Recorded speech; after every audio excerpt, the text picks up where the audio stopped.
correcting the manholes that remain gaping across the city center. Many of our children, especially as they make their way to and from school, may not readily be able to know which manhole is where, and the playful nature of minors, of course, cannot be underestimated. When one plunges into the manhole, the loss of life, the injury that can be occasioned upon one is something that not any one of us wants for ourselves or even any other person's child. So we urge KCCA and the responsible authorities to ensure that is taken care of now. And we repeat, now, because tomorrow might be too late. Let me return to the studio and take note of the aspects that are being put together by the National Environment Management Authority, promotion of environmental sustainability. I'll be introducing my guest very shortly, but the National Environment Sustainability Awards are on, and these particular awards seek to recognize and also pay tribute to entities and players within the country who are playing a major role in ensuring that our use of the environment is sustainable. Allow me welcome Ms. Naomi Karekaho, the Corporate Communications Manager at the National Environment Management Authority, NEMA. Welcome to the program. Just quickly take us through what the Environmental Sustainability Awards are and exactly what we should look forward to. Well, they are awards.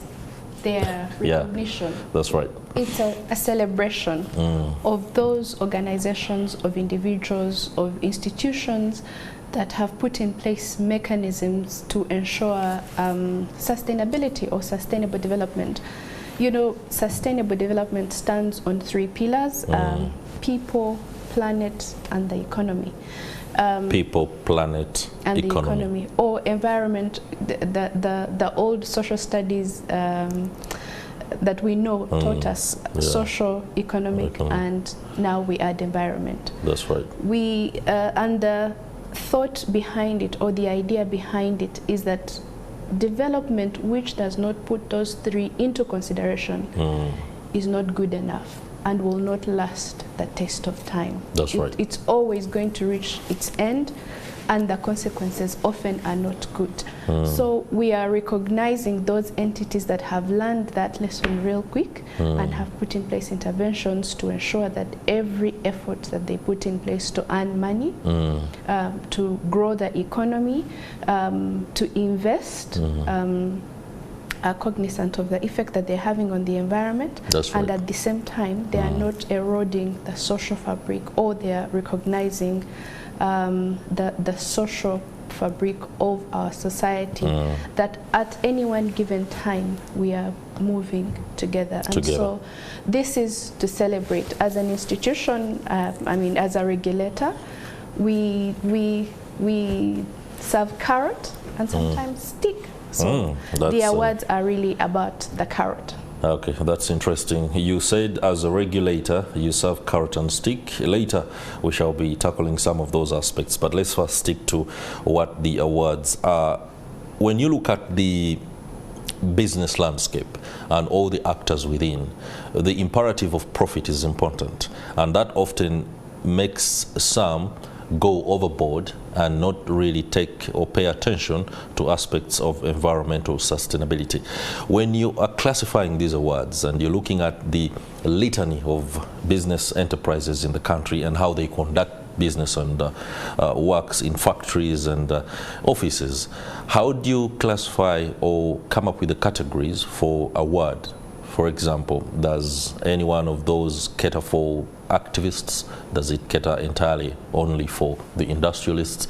Just take us through the various categories that the awards have been primed on. Okay.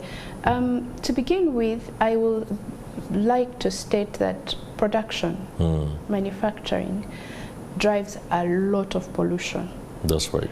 Generates uses a lot of resources. There's no production, hardly any production process that will not use natural resources, that will not use water, that will not use energy, that will not use all the natural resources, and that whatever process that you are undertaking will not generate waste.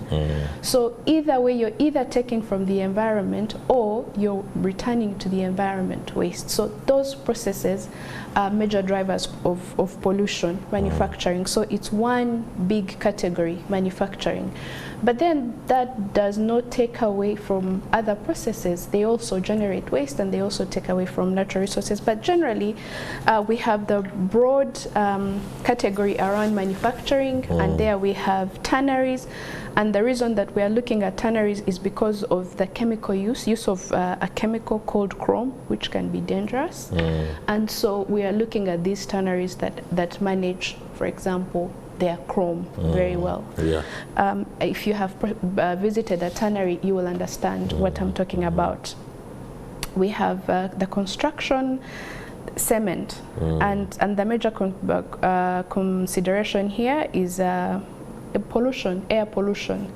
Those that are trapping their dust and those that are trapping, that are ensuring cleaner air. Steelworks, also for pollution, managing pollution, air pollution, sugar, the sugar factories, what they generate a lot of wastewater, managing of bagasse, pharmaceutical industries. They also have issues around management of chemical waste, particulate matter.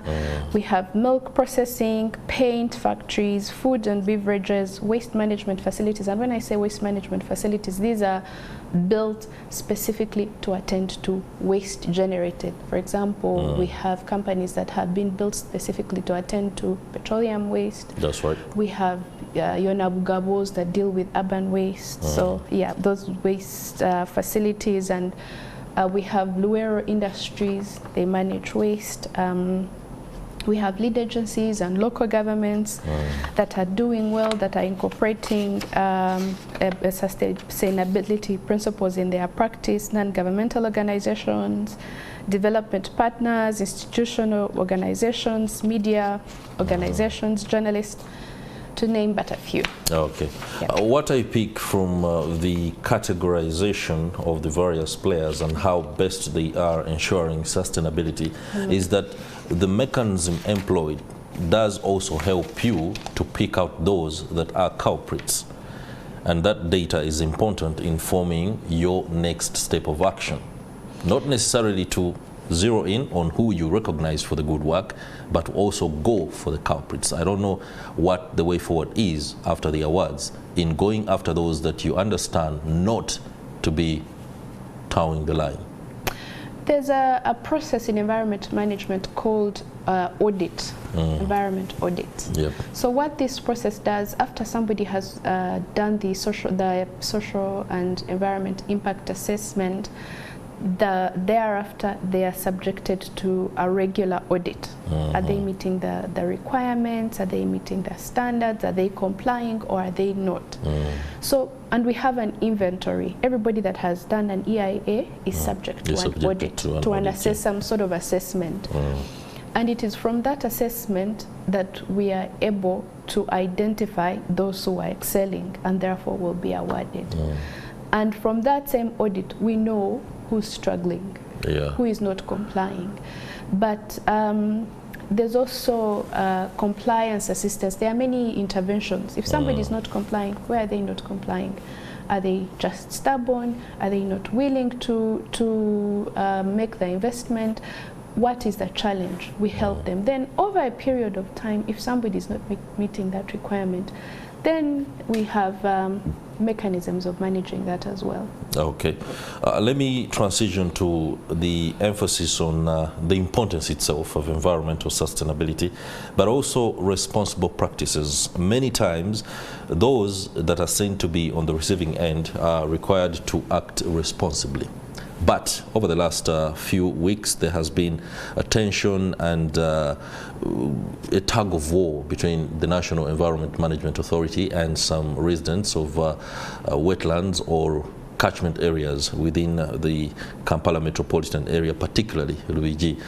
Why am I asking this question and tagging it to the importance of environmental sustainability and responsible practices? On the part of NEMA, is it responsible to allow for settlements to go on for years, and then when it comes to the enforcement of certain laws, the amount of leniency that is exerted during these years is not the one that is used in ensuring that the law goes for those who might be at fault in terms of settling in these areas?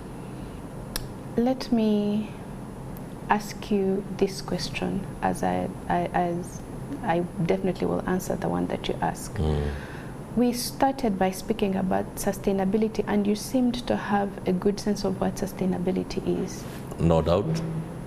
If you were to wear Nema's shoes, what would you have done? With the knowledge of the importance of environment and the pressure that the natural resources, particularly wetlands, are under, if you are in Nema's shoes, would you enforce? Would you not? The first thing that I would do is to make sure the law is respected to the letter. Not to, for example, selectively apply this law in enforcement. That would come down to who is being evicted, who is being given a notice, and at what point. I wouldn't, if I were the top man at NEMA, go on to a spree where certain entities are given time to either come forth and rectify whatever is wrong, and then others are not. But most importantly, it would be to act within the law as is, and not to be seen, not to act within the law. Thank you very much. So in principle, you agree that natural resources, wetlands in this case, ought to be protected? They ought to be protected.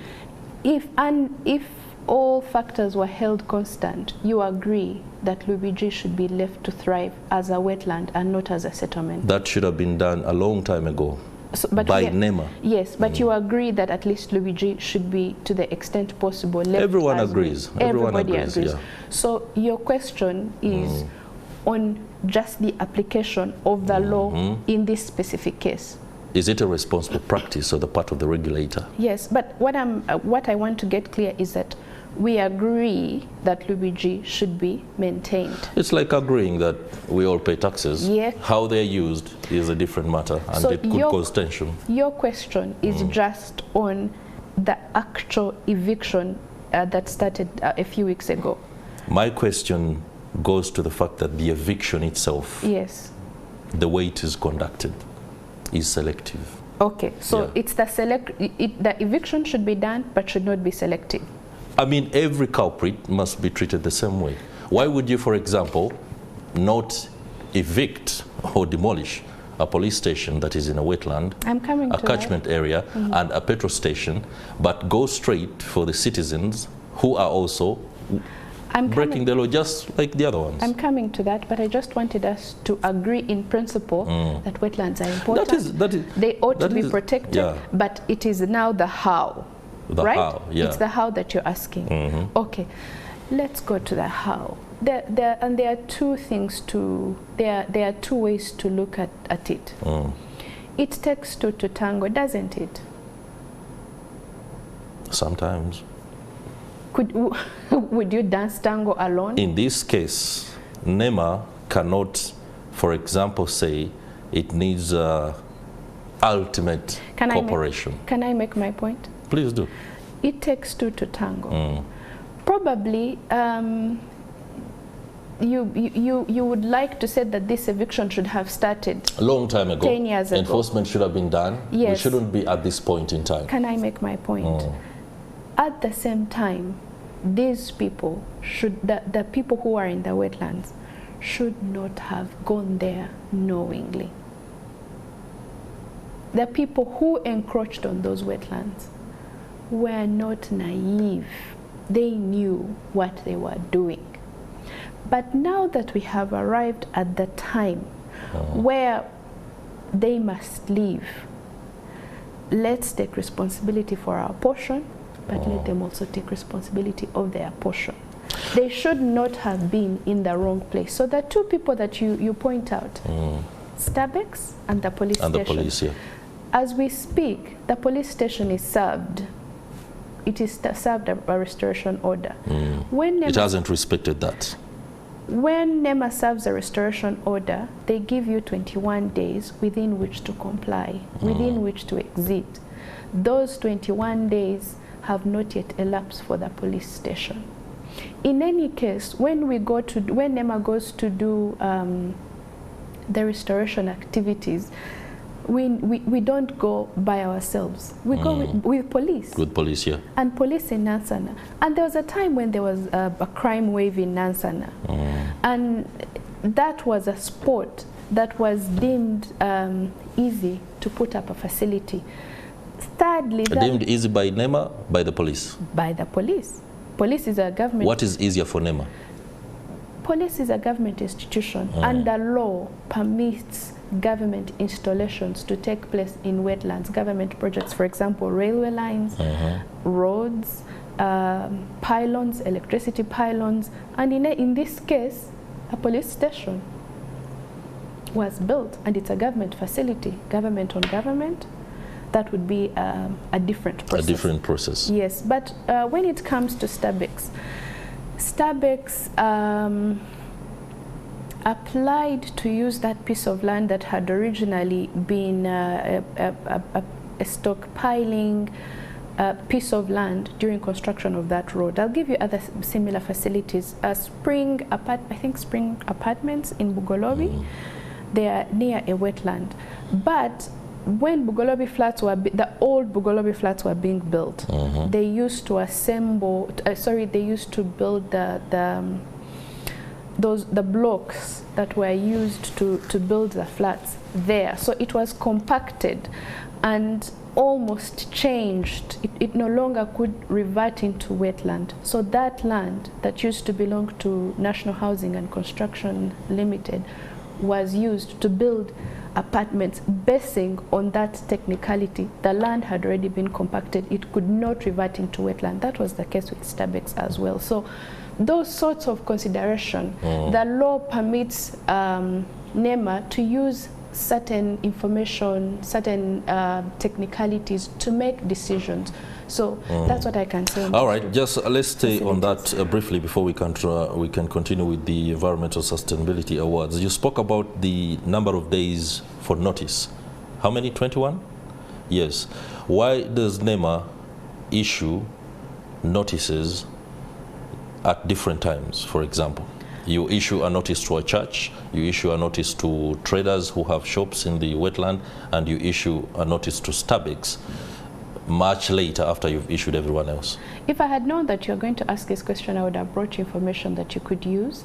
But you're the PRO. If you have this information, no, to give it to you in writing. Otherwise, I could tell you one thing when actually. Why would you tell me another? If it serves a purpose, but just for you to know is that if anybody feels like they got a restoration notice and they were evicted before days elapsed, they could come forward and make complaint. Yes. All right. I stayed on that because it's pretty much responsible practice, but this time on the part of the regulator in regard to environmental sustainability. Now, highlighting individual and collective actions of the environment, how do we encourage people to adopt sustainable habits that contribute to environmental conservation? You spoke about the fact that some people encroach on these wetlands knowingly and that it takes two to tango. How can we foster a culture where somebody has the audacity, so to speak, to think about the consequences of their actions and whether that particular building or installation will impact negatively on the environment? Many ways. One of them is rewarding. Okay. It's a known practice that when you reward somebody, they do better. They do better. And when you award somebody, they do better. So these awards are an intervention in that direction. Secondly, it is to tell of the advantages of sustainability or sustainable practices. I would like to believe that when you know better, you do better. You do better, no doubt. If you know the benefits that accrue to you and to the environment, when you, for example, don't throw plastic carelessly, you will not throw plastic. When you know the benefit of preserving a certain water stream, you will not destroy it. So to educate people, to reward them, to teach them the advantages, the benefits of living in a beautiful country that is not degraded, that is not dirty. The law also helps us. People respond to law. So when you have good laws in place and you talk about them and you talk about when you comply with the law, you stand to benefit. You don't only get profit, but you also get an award and recognition, and that there are profits that come with green recognition. Yes. All right, Madam Naomi Karekaho, we're going to have to transition and return a little bit later. Let me speak to my man, Stephen Mbide, who is on ground. Good morning once again, Stephen.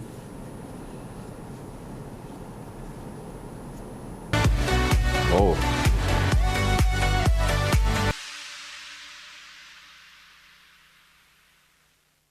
With us here on MorningAtNTV, we are taking note of environmental sustainability, and in studio we have the Corporate Communications Manager at the National Environment Management Authority, Naomi Karekaho. We went into the break talking about a range of issues, the regulatory aspects and what's happening across the country. But allow me, as we wrap this conversation up, to delve into the awards themselves, where they will be held, who is expected. Is there any late entry in terms of a nomination, or right now what anybody could undertake is future award nomination? The awards are actually tomorrow at the Sheraton Kampala Hotel. They start at 4 o'clock. Our main guest is Honorable Prime Minister, Right Honorable Robin Anabanja. We'll have a keynote speaker, Mr. Japheth Kato. He's a consultant in governance, renowned consultant in governance, and we have corporate organizations, regulators, fellow regulators. We have a whole range of participants, individuals, organizations, and yes, it's going to be really an environmental, typical environmental kind of event. In this particular, this is the inaugural, this is the first environment awards of their kind. So it was thought that the audit system be used to identify those who are excellent and then award them. But going forward, maybe we'll do an evaluation and see whether we will have, since they're going to be annual, whether it will be possible for to let some categories be nominated by public and voted for by public. Probably consideration of whether it should be opened up further or not will be made as we do evaluations. All right. Yeah. Naomi Karekaho, Corporate Communications Manager at the National Environment Management Authority. Many thanks for the perspectives shared, but most importantly, updating us on the Environmental Sustainability Awards that are due tomorrow at the Sheraton Kampala Hotel. 4 p.m. is the time, so ensure that you're there if you've been invited. Now, my man